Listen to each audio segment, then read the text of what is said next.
Assalamualaikum. Hai murid-murid yang sedang menonton Didik TV KPM bersama dengan saya Din. Saya tadi bukan melukis, saya bersihkan lukisan ni. Kenapa ada lukisan di tepi saya? Kerana pada hari ini untuk bersama ikon, selalunya kita bersama dengan ikon dalam bidang sukan, ikon dalam seni tari pun ada. Tapi hari ini kita bersama dengan ikon seni pendidikan seni visual.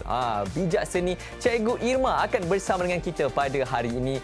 Beliau sangat-sangat hebat kerana telah pun mewujudkan satu sistem dalam pembelajaran PSV, iaitu sistem pembelajaran bijak seni.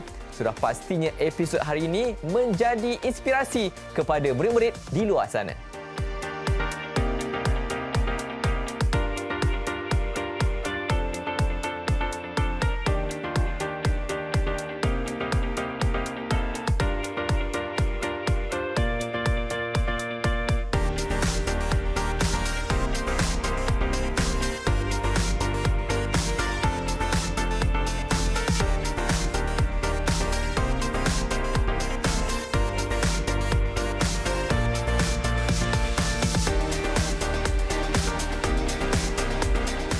Baik, ikon kita pada hari ini dah pun berada di sebelah sisi saya. Ikon pendidikan seni visual. Bijak seni. Cikgu Irma Rahayu. Apa khabar cikgu? Sihat. Alhamdulillah cikgu. Saya bersemangat hari ini sebab saya rasa cikgu ramai murid-murid yang sedang menonton kita pada hari ini menjadikan cikgu sebagai idola. Tapi cikgu mungkin ada peminat barulah di luar sana kan nak berkenalan lebih lanjut dengan cikgu. Boleh tak cikgu kenalkan diri sikit cikgu? Terima kasih. Assalamualaikum dan hai. Saya Cikgu Irma Rahayu daripada SMK UJ 13 Subang Jaya. Saya telah menjadi cikgu seni visual selama lebih 18 tahun. Di sekolah saya adalah ketua panitia pendidikan seni visual. Saya juga adalah ketua penyelaras majalah sekolah. Saya juga adalah ketua pentaksir sekolah dan juga saya juga adalah penceramah kertas 2 SPM pendidikan seni visual. Dan tak lupa juga saya adalah edufluencer KPM. Wah, tapi nak tahu jugalah cikgu punya tarikh lahir, tempat lahir kat mana? Saya lahir di Selangor dan saya punya tarikh lahir adalah 11 Mei. Okey, anak keberapa tu daripada berapa orang adik-beradik? Saya anak ketiga daripada 5 orang adik-beradik dan saya hanya seorang je anak perempuan dalam adik-beradik saya. Baik. Cikgu, kita dah tahu dah sedikit latar belakang cikgu. Dan sekarang ni nak tahu cikgu macam mana sejarah penglibatan cikgu dalam pendidikan seni visual ni cikgu. Boleh tak cerita sikit cikgu? Di sekolah, semasa saya berada di sekolah menengah, saya memang masuk aliran pendidikan seni visual semasa di tingkatan 5. Kemudian dari situ saya tengok cikgu saya dia buat lakaran dalam kelas, mewarna dalam kelas. Itu tahun 1990-an tu. Jadi saya ingat lagi nama cikgu seni saya itu Puan Nuraini. Jadi beliau telah membuat lakaran secara spontan dalam kelas dan saya minat sangat dengan cikgu saya. Jadi bila saya mengatakan pada cikgu saya minat pendidikan seni visual, dia sentiasa memberi dorongan, sokongan. Dari situlah membuatkan saya minat dengan subjek pendidikan seni visual. Wah, ada pendorong, ada idola juga ni kan cikgu? Ya, cikgu seni sendiri. Ya, itulah pentingnya. Jadi tak mustahil saya rasa cikgu di luar ataupun turut ada murid-murid yang mengidolakan cikgu Irma, bijak seni. Dan cikgu nak tanya juga status pendidikan cikgu dalam perguruan ni cikgu. Untuk pengetahuan semua, selepas habis SPM, saya telah melanjutkan pengelajaran peringkat ijazah di UiTM, iaitu Seni Reka Perindustrian. Kemudian saya juga habis ijazah yang pertama tu. Kemudian ijazah kedua, saya melanjutkan pelajaran dalam pendidikan seni visual, ijazah sarjana. Kemudian di UiTM juga. Kemudian saya telah diberi tajaan oleh Kementerian Pelajaran Malaysia untuk melanjutkan pelajaran ke bidang master dalam pendidikan seni visual juga di UiTM juga. Sekali lagi saya telah diberi tajaan oleh Kementerian Pelajaran Malaysia untuk melanjutkan pelajaran dalam bidang pendidikan seni visual dalam bidang kedoktoran. Hebatlah Cikgu Irma, pemegang 2 ijazah sarjana muda. Lepas tu ada sarjana dan sekarang ini melanjutkan pelajaran untuk PhD pula. Dan cikgu nak tahu juga sebab mula-mula ijazah cikgu bukan pendidikan seni visual kan. Lepas tu baru tukar. Kenapa cikgu memilih pendidikan seni visual ni? Okey, sebab saya suka mendidik. Saya suka mendidik pada anak murid. Kalau saya jadi seorang pereka, saya kelompok tu kecil. Kalau saya jadi cikgu dan mendidik, jadi kemahiran yang saya ada, saya boleh sebar luas kepada semua anak murid saya. Betul, setuju. Dan seni ni luas kan cikgu? Saya rasa termasuklah pendidikan seni visual ni. Boleh tak saya nak tahu seni yang cikgu kuasai tu? Mana cabang-cabang yang mana ni? Okey, di dalam subjek pendidikan seni visual ada banyak bidang. Ada bidang seni halus, ada bidang craft, ada bidang komunikasi visual, ada bidang seni foto, banyak ya. Sebagai seorang cikgu kan, kita kena menguasai semua bidang. Semua bidang. Tak boleh hanya satu saja. Sebab kita nak ajar anak murid kita, kena semua bidang. Tapi yang paling saya minat, mesti ada kita minat kan. Yang paling saya minat adalah seni catatan, iaitu mewarna. Sebab ia salah satu terapi buat diri saya. Yalah, bila kita tengok warna cantik-cantik, dia macam satu psikologi untuk buat diri saya untuk lebih bermotivasi. Baik. Dan kalau kita ingat balik tadi Cikgu Irma ada bagi tahu siapa pendorong menjadi inspirasi di sekolah cikgu juga kan cikgu kan. Ada tak lagi mungkin ahli keluarga ataupun bukan ahli keluarga yang menjadi pendorong inspirasi cikgu dari dulu sampai ke hari ini? Okey, yang banyak memberi inspirasi saya memanglah suami saya. Sebab suami saya sentiasa memberi dorongan dan sokongan kepada kerja buat saya sebagai seorang guru seni.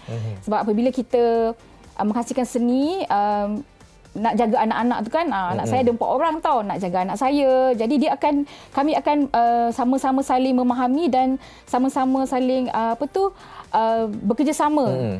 Okey, kemudian selain daripada itu, mestilah follower saya kan.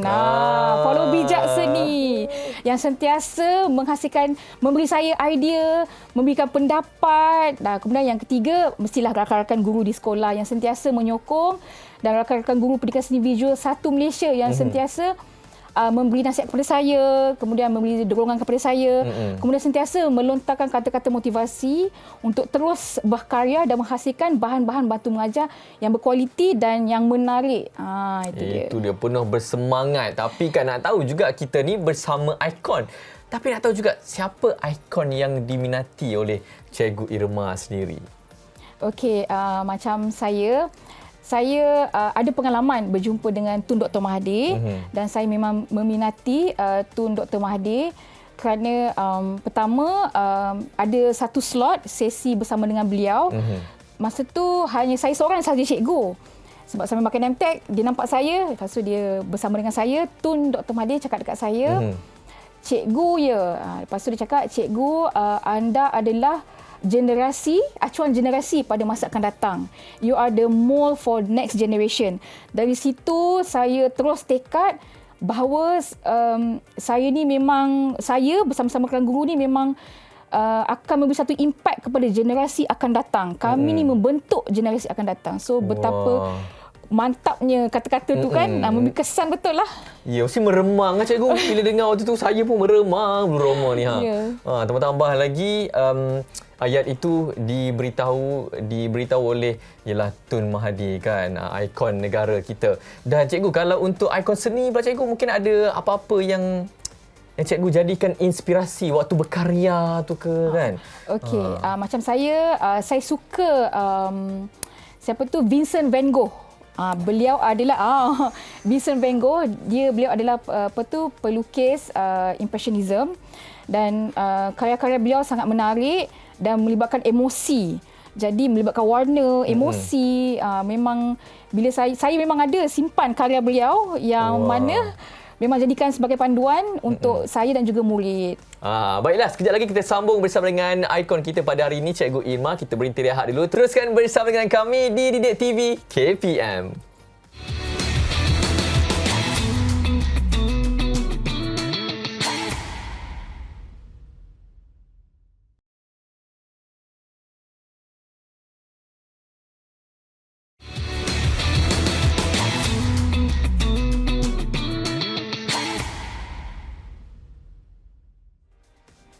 Ya, bersama dengan saya Din untuk bersama Icon untuk episod kali ini bersama dengan Icon dalam Pendidikan Seni Visual Bijak Seni Cikgu Irma. Masih lagi bersemangat untuk berkongsikan cerita menjadi inspirasi kepada murid-murid yang sedang menonton Didik TV KPM pada hari ini. Dan kalau tengok di atas meja ni antara pencapaian, kejayaan, anugerah yang diperolehi oleh Cikgu Irma. Jadi cikgu nak tanyalah terlebih dahulu pencapaian dalam bidang pendidikan seni visual. Mungkin boleh kongsikan kepada penonton?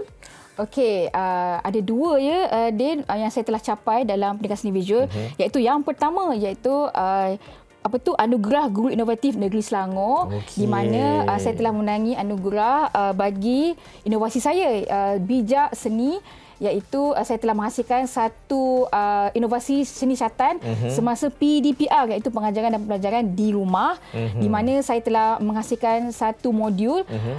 Kalau dalam PDPR kan kita kena kalau dalam PDPR kita kena mengajar secara dalam talian. Betul. Jadi sukar sebenarnya nak ajar dalam talian.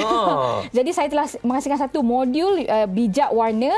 Murid akan mengikut turutan bagaimana nak mewarna, iaitu langkah demi langkah. Jadi kalau kat sekolah kita kena bersemuka. Yeah. Kalau dalam online saya akan tunjuk langkah lah demi langkah dan ada formula untuk mewarna. Okey. Kemudian anugerah yang kedua adalah saya telah diberi anugerah gold medal lah ni Din. Gold medal, iaitu saya telah masuk pertengahan inovasi anjuran Universiti Putra Malaysia, iaitu UPM Sedang, di mana saya telah menghasilkan satu modul khas untuk kertas 2 SPM Pendidikan Seni Visual. So itulah dia dua anugerah yang telah saya menangi. Wah, ini pingat emas nampak tulis kat situ. PICTL. Putra Inovatif. Carnival in apa cikgu? Teknik and learning. Yeah. Wah, hebat. Kecil.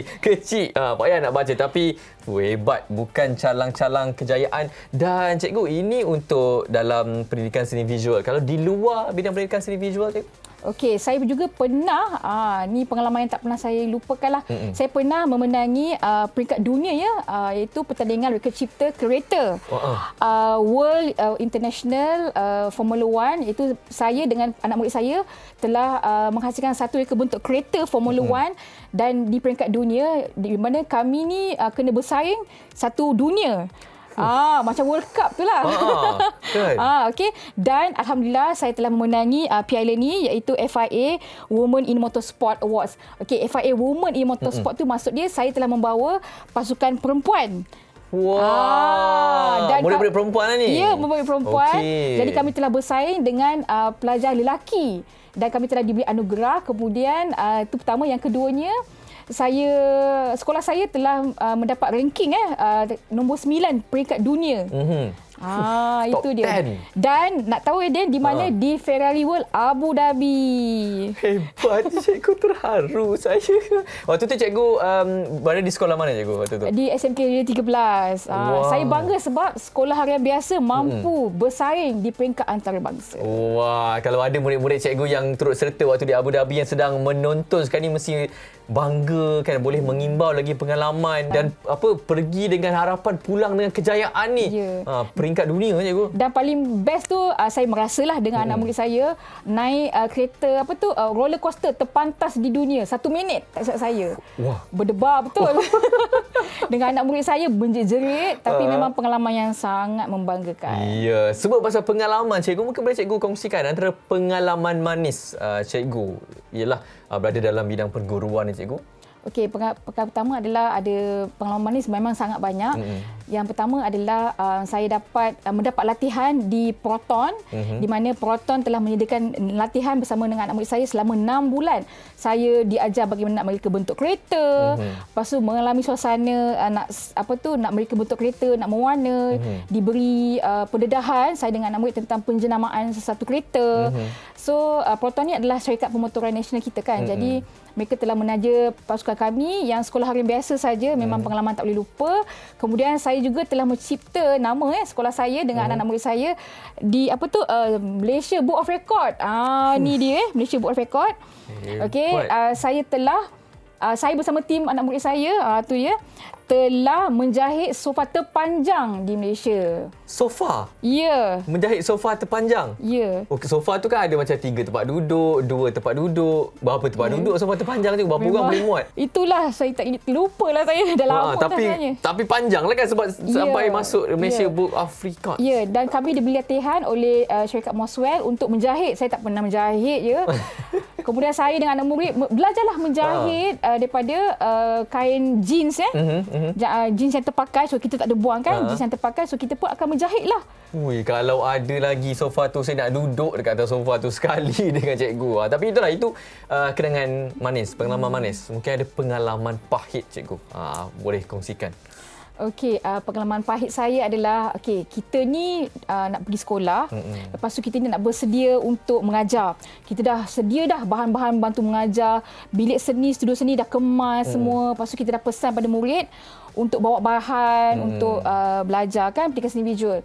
Malangnya bila datang sekolah, murid-murid tak bawa bahan. Sedihnya saya. Din dulu macam tu ke? Pernah lah juga cikgu. Okey.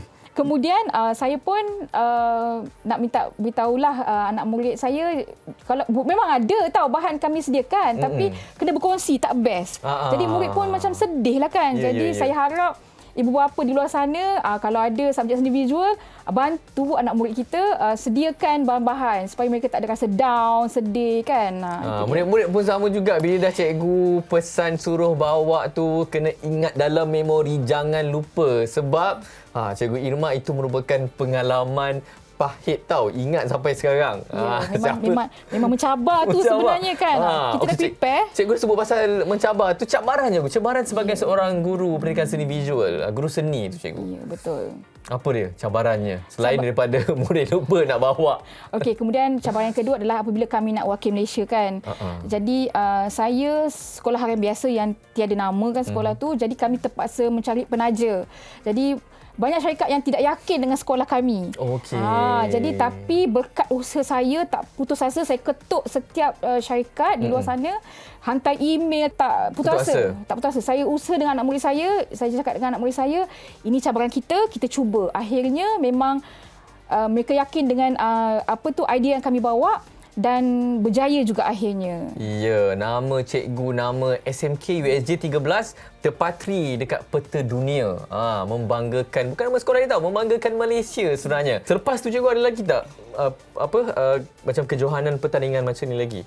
Okey, kemudian selepas memang ada pertandingan F1 School masih lagi berjalan, dan jangan lupa masuk ya, memang menarik dan best. Kemudian pengalaman yang paling saya tak boleh lupa adalah saya dilantik oleh Kementerian Pelajaran Malaysia sebagai Edufluencer, iaitu pempengaruh dalam pendidikan. Pempengaruh dalam pendidikan. Okey, macam mana nak mencapai tahap jadi pempengaruh dalam bidang pendidikan cikgu? Okey, kerja buat kita dalam pendidikan seni visual perlu diwawarkan di sosial media sebab kita berada dalam pendigitalan.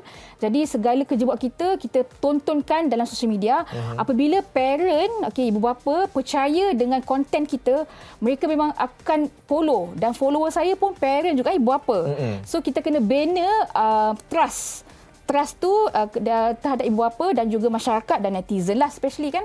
So apabila kita wujudkan kepercayaan tentang konten kita, jadi ia secara tak langsung menginspirasikan semua.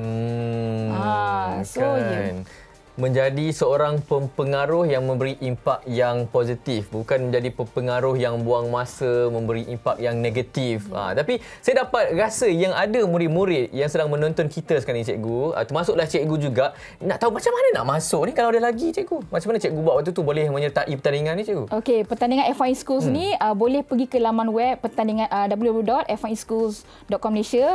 Boleh tengok, memang banyak maklumat di situ. Boleh follow Instagram, social media mereka pun ada, F1 School Malaysia. So memang boleh masuk lah. Jadi mana tahu ada rezeki untuk murid dan juga guru dari sekolah yang lain mewakili negara pula. Kan ikut pencapaian membanggakan Cikgu Irma dan juga murid-muridnya. Kita berhenti rehat dulu. Sambung selepas ini terus menonton Didik TV KPM.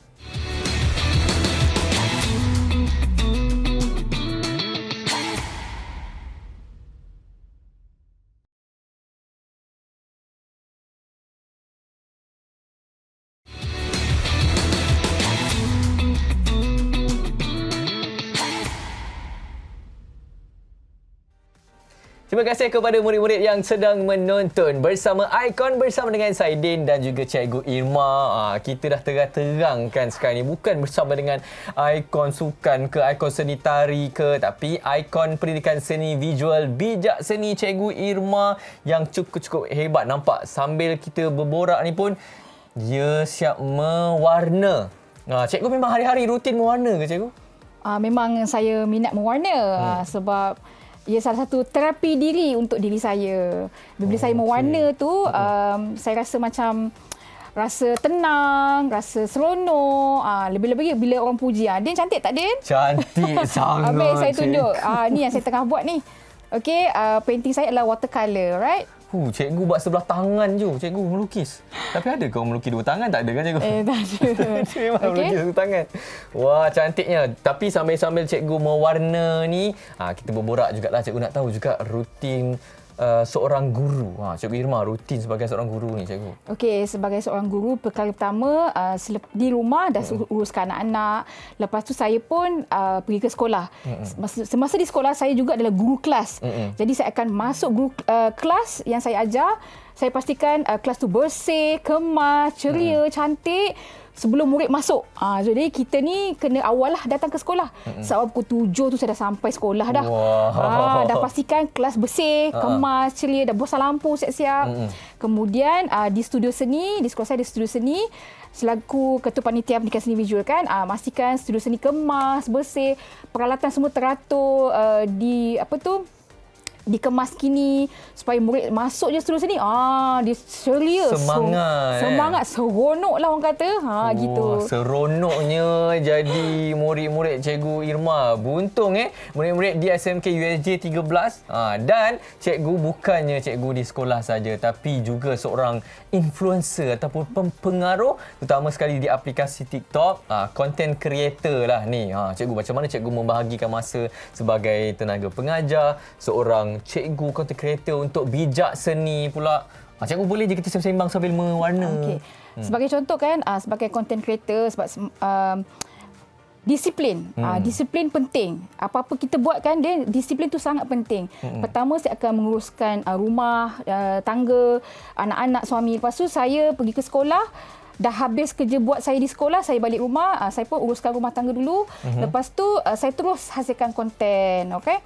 Lepas tu dan saya beruntung sebab follower saya membantu saya. So dia cakap, "Okey Cikgu Irma, minggu depan kami suka nak buat mewarna portrait ataupun mewarna bunga ataupun mewarna apa-apa saja." Jadi mereka membantu saya sebenarnya. Okey. Tak adalah macam blank tak tahu nak buat apa kan. Sebagai content creator ni kita kena sentiasa mencipta idea-idea baru. Jadi idea-idea saya banyak daripada follower saya, rakan guru yang akan PM saya. Okey Cikgu Irma, lepas ni kita akan buat mewarna bangunan, lepas tu buat konten berdasarkan dokumen standard curriculum pendidikan seni visual. Faham. Cikgu macam penat je bercakap. Nak minum sikit je. Bukan ni untuk mewarna. Okey. Okey cikgu. Macam mana cikgu bahagikan masa tu? Malam adakah cikgu akan buat konten, siang memang bersekolah saja ataupun hujung minggu je baru cikgu akan buat? Ke kat sekolah pun buat juga? Okey, kadang-kadang kan apabila murid menghasilkan hasil karya seni, saya pun akan buat video. Saya akan rekod hasil karya mereka, lepas tu saya akan buat video. Kemudian saya pun jadikan dalam bentuk video dan dokumenkan dalam bentuk digital dan saya akan upload dalam semua social media. Jadi ini bukan hanya tertumpu pada mewarna saja. Sebenarnya banyak, luas. Sebagai contoh rumah ni kan, rumah tradisional ni kan, saya ada buat konten tentang bagaimana nak membina rumah tradisional. Ini adalah subjek tingkatan 4.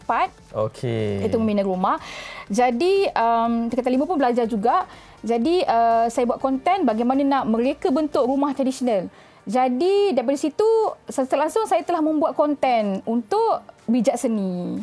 Saya ingat cikgu, tak silap saya waktu saya sekolah dulu saya buat KLCC. Okey cikgu. Ini kita pergi ke personal sikitlah. Cikgu mungkin boleh kongsikan ke tak antara 5 perkara yang orang tak tahu pasal cikgu ni. Cikgu Irma boleh pecah rahsia sikit ke? Yang pertama, apa dia? Okey, semua orang sedia maklum kan. Saya ada koleksi cincin. Tengok cincin saya ni.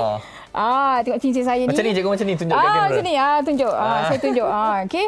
Koleksi cincin ni di mana apabila saya membuat video mewarna, hari ni kalau warna bunga ros, macam bunga ros kan, saya akan pakai cincin warna merah. Wow. Kalau saya warna kereta warna kuning, saya pakai cincin warna kuning. So saya ada banyak koleksi cincin dan ikut tudung. Ni pakai tudung merah kan, baju merah, cincin pun merah. Berapa banyak je koleksi cincin cikgu ada? Ingat tahu tak berapa? Dalam 2 kotak lah, banyak lah. 2 kotak. Kotak tu berapa ukuran pula? 7 kaki, 8 kaki? Besar betul. Okey, saya dikenali dengan cincin lah. Cincin, okey. Cincin berbagai warna ikut tema baju semua cikgu. Okey, itu baru yang pertama. Yang kedua cikgu, apa dia? Yang kedua saya ada pelbagai saiz bros, saiz simpan. Okey. Bros mewarna kan, bros melukis ni kan. So, kalau pergi kedai mesti beli bros. Walaupun kat rumah dah ada 20, 30 saiz bros, mesti beli. Itu dia. Bros mewarna je lah. Bros mewarna.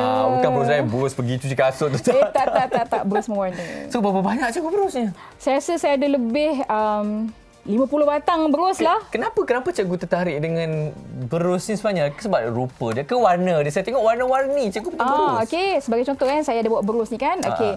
Bros ni ada pelbagai saiz dan pelbagai jenis. Jenis dia punya bulu? Ya, yang ni flat, dipanggil flat brush kan. Okey, yang ni round brush. Jadi ada banyak jenis bros. Kemudian ada pelbagai saiz. Kemudian dan pelbagai jenis warna lah. Itu dia. Ada tak yang bros yang cikgu beli tak keluar lagi kotak, masih dalam kotak jadi perhiasan je? Aduh, macam mana dia tahu Selalunya bros yang saya tak guna tu saya akan hadiah kepada anak murid saya. Wow. Saya tahu ramai anak murid saya ada memiliki bros saya. Cemburu betul saya dengan murid-murid SMK USJ 13 ni dapat hadiah cikgu pun yang sangat-sangat fun kan, sporting. Okey, itu baru yang kedua. Yang ketiga apa dia cikgu? Okey, yang ketiga saya mempunyai banyak koleksi perfume, pewangi. Wow, dari wangi. umur berapa cikgu kumpul? Okey, saya ada koleksi perfume. Saya memang suka minyak wangi sejak daripada sejak bekerja lah, sebab maksudnya kita mampu kan beli kan. Memang banyaklah koleksi botol pelbagai jenis, pelbagai saiz, pelbagai warna. Dan koleksi yang paling latest adalah Billie Eilish. Wow. Sebab bentuk dia cantik, kreatif, unik kan. Itu sebab dia. Bukan sebabkan cikgu minat Billie Eilish ke anak ni, anak yang menjadi punca ke beli sebab anak? Kita sebab design dia. Sebab design dia, bentuk dia sangat unik. Orang berdarah seni ni memang kita tengok perfume tu bau dia. Cikgu bau dan juga rupa dia. Okey, itu baru berapa? 1, 2, 3. Yang keempat apa ni cikgu? Fakta yang menarik yang orang tak tahu pasal cikgu Irma. Saya ada koleksi handbag pelbagai warna, pelbagai bentuk. Banyaknya koleksi. Macam hari ni saya pakai bujur merah, handbag saya pun warna merah. Okey. Kalau hari pergi sekolah kan pakai bag tudung warna pink, saya akan pakai handbag warna pink. Begitu. Cikgu tengok daripada dia punya reka bentuk ke ataupun jenama ke, ataupun kalau cikgu melancong, okey kena ada satu handbag dari tempat tu. Macam mana? Okey, macam saya bag tu saya pilih bukan jenama lah, sebenarnya keselesaan, lepas tu lebih kepada warna lah dan reka bentuk. Sebab cikgu ni bawa banyak barang, macam-macam nak diletak dalam beg tu. Jadi beg tu pelbagai saiz, ada yang besar, ada yang kecil. Itulah dia. Okey, ada juga bros warna dekat dalam. Tahu dia memang ada bros warna tu wajib. Kadang-kadang saya sangkut dekat tudung. Okey, cikgu yang terakhir apa dia? Okey, yang terakhir saya ada banyak koleksi tudung. Saya sangat banyak koleksi tudung. Dalam seminggu tu saya akan pakai tudung yang berlainan warna, berlainan bentuk, macam tu lah. Cikgu pun dikenali sebagai seorang yang mewujudkan sistem pembelajaran bijak seni ataupun dalam bahasa Inggerisnya Smart Art Learning System. Mungkin boleh cikgu kongsikan berkenaan dengan sistem tu cikgu? Okey, pembelajaran bijak seni adalah satu pembelajaran yang sistematik di mana ia tercetus apabila negara kita dilanda pandemik COVID-19. Kemudian mula-mula saya sendiri tak diberi pendedahan bagaimana hendak mengajar dalam semasa dalam keadaan pandemik, ialah secara online. Jadi murid saya keliru, saya pun keliru. Murid saya stres, saya pun stres. Kemudian saya telah wujudkan satu sistem, maknanya murid akan ikut panduan pembelajaran. Macam dekat sekolah, kita ada jadual waktu. Pukul 7.30 kita pergi sekolah. Macam saya, okey, awak nak masuk kelas saya akan bagi step pertama adalah panduan pembelajaran. So, murid akan lihat panduan pembelajaran tersebut di platform D5, iaitu platform yang diberi oleh Kementerian Pelajaran Malaysia. Di platform tu ada Google Meet, Google Classroom. So murid akan pergi ke Google Classroom, dia akan lihatlah tugasan yang mereka kena buat. Kemudian seterusnya mereka akan merujuk YouTube saya. Dulu saya tak pernah terfikir nak buat YouTube. Saya dah ada YouTube channel Bijak Seni, TikTok channel Bijak Seni, semua Bijak Seni. Dan kebanyakannya memang bahan bantu mengajar dalam tu. Next, bila murid, yelah, kita semasa bersemuka, kita ada studio seni, betul? Betul. Kalau kita dah siap hasil karya, mesti kita nak letak di studio seni, dipamerkan. Kalau semasa dalam pandemik online, macam mana?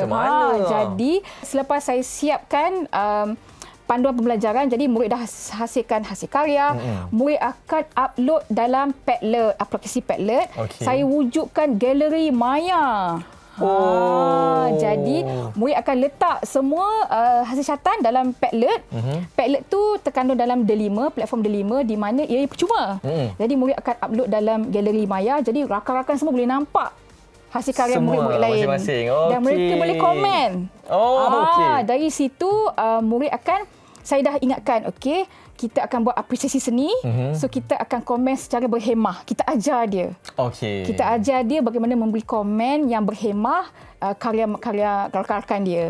Jadi mereka rasa macam bila dah kita upload dalam galeri maya, dia seronok tengok kawan-kawan lain punya komen pun, pujian daripada kawan-kawan. Jadi secara tak langsung saya telah mengajar mereka nilai yang baik, iaitu menjadi netizen yang baik. Betul, bukan jadi keyboard warrior yang betul bahasanya, ya? Okey, baik cikgu, itu sedikit berkenaan dengan sistem pembelajaran Bijak Seni. Kejap lagi kita terus bersambung.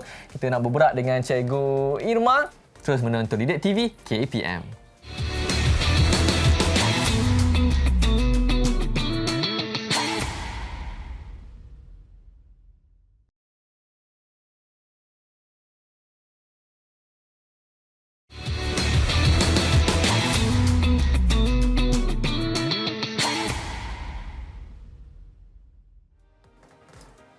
Bersama Ikon di Didik TV KPM, Din bersama dengan Cikgu Irma. Bukan sebarang ikon, tapi ikon pendidikan seni visual Bijak Seni. Cikgu Irma masih lagi di sini. Nak tanya cikgu, apa yang cikgu tengah buat tu, cikgu?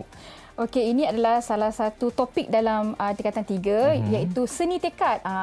Pendidikan seni visual bukan hanya mewarna, melukis, tapi bidang craft juga murid perlu kuasai. Okey. Inilah dia macam menjahit, menyulam, cikgu? Ya, dia memang sulaman seni tekad, iaitu hanya menggunakan benang warna emas dan juga benang warna perak sahaja. Ini adalah warisan tradisional kita, ya. Cantik sebab dia pakai benang emas, diletak di beg, cikgu? Sebagai satu, kita boleh hasilkan produk, ya. So kita boleh hasilkan beg. Nampak eksklusif, kan? Kreatif nampaknya masa depan murid-murid sekarang ni. Nak tanya cikgu, sebab cikgu dah lama dah dalam bidang pendidikan ni, mengajar seni tu, kan. Macam mana cikgu melihat perkembangan murid, terutama sekali dalam kesenian ni, cikgu? Okey. Kita sekarang berada dalam revolusi industri 4.0, kan, 4.0. Jadi kita lebih menuju ke era pendigitalan. Jadi saya lihat murid sangat berbakat sebab ada banyak aplikasi yang membantu mereka. Okey, aplikasi seperti banyaklah Padlet, lepas tu dalam iPad pun ada. Jadi ia membantu murid untuk mengembangkan lagi kreativiti mereka.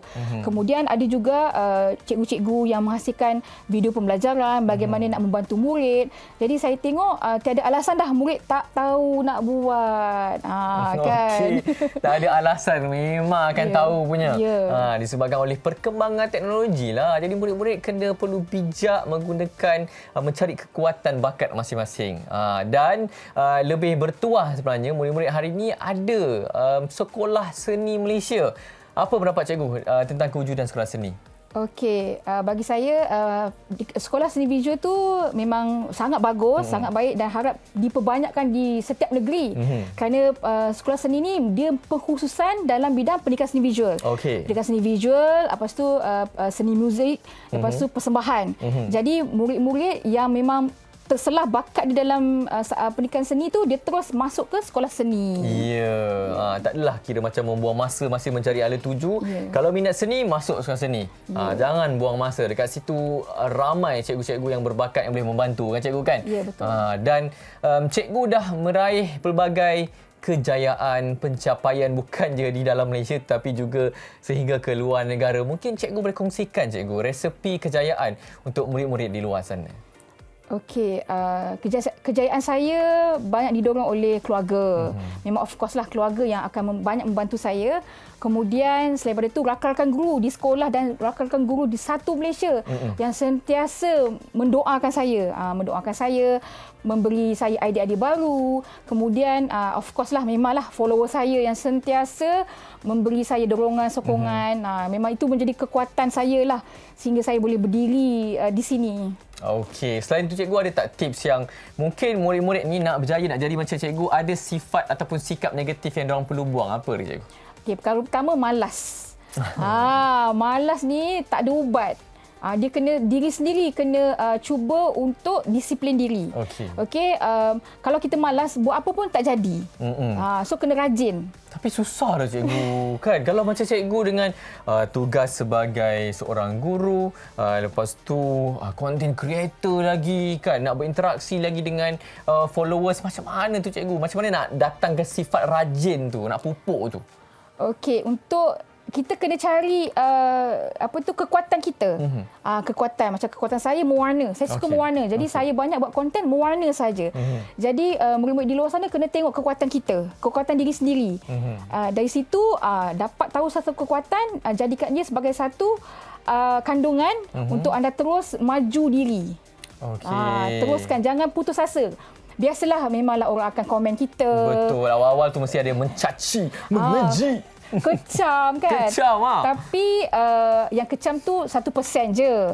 Yang menyokong tu 99%. Jadi abaikanlah yang 1% tu. Baik. Dan inilah cikgu, dari tadi pun kita bercerita, cikgu kongsikan macam-macam dah pencapaian yang diperolehi, dikecapi oleh cikgu. Apa lagi cikgu yang mungkin tak tercapai ataupun mungkin ada lagi visi misi yang cikgu belum lagi tengah dalam perjalanan sekarang ni? Apa dia cikgu? Okey, impian saya adalah mengadakan program kolaborasi dengan ibu bapa. Maknanya program kesenian ibu bapa dan murid.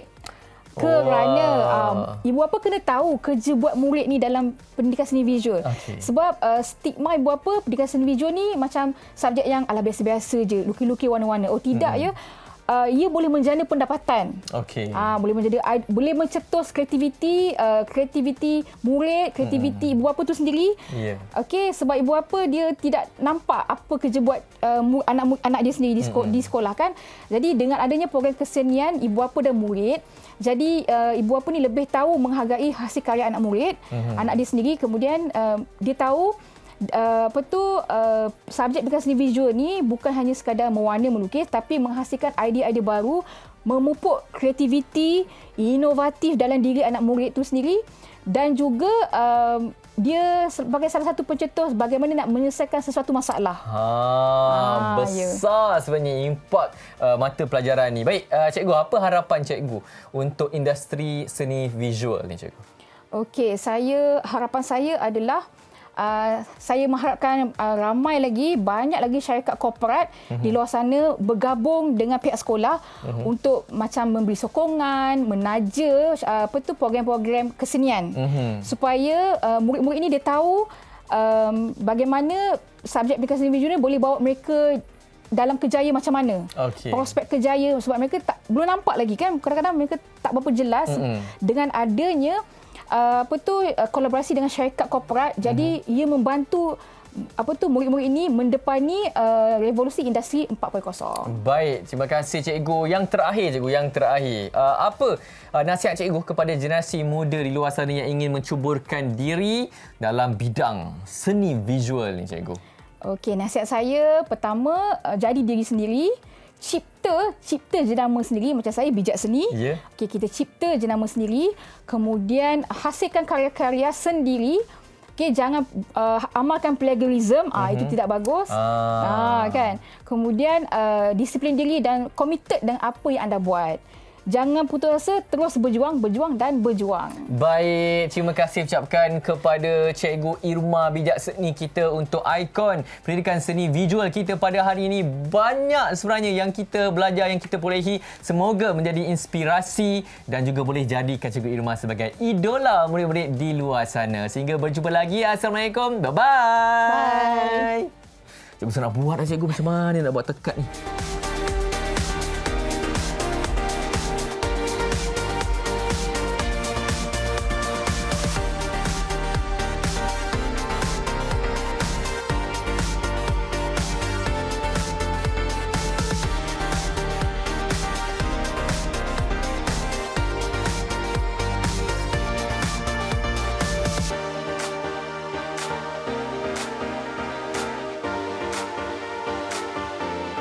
Bijak